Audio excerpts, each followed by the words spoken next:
আসসালামু আলাইকুম। কাছে আসো। আজকে ল্যাক্টোমিটার দিয়ে এই চাচার দুধ চেক দিমু, তাও চাচার কাছ থেকে অনুমতি নিয়ে করতেছি। যদি কোনো ভেজাল পাই অবশ্যই এটার পরিপূর্ণত শাস্তি চাচা পাইতে হবে। কি বলেন চাচা? আর যদি ভেজাল না হয় চাচাকে সবাই চিনে রাখবেন, যেহেতু চাচা পরবর্তীতে দুধগুলো ভালোভাবে বিক্রি করতে পারে। ঠিক আছে, তাহলে আমরা চেক নিই। তাও চাচা এটা হাতে রাখেন। এটা কি সমস্যা?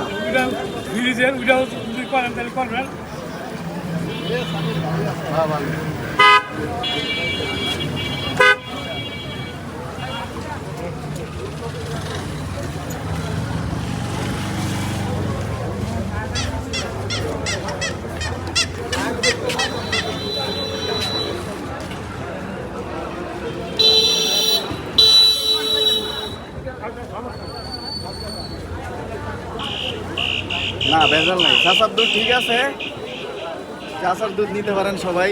একটু মানুষগুলোরে দেখাই দিও, যারা যারা দেখছে। ঠিক আছে, ঠিক আছে, উনি কোনো ভেজাল দুধে নাই, তো দুধ খাঁটি আছে, নিতে পারেন সবাই। ভালো থাকবেন, আসসালামু আলাইকুম।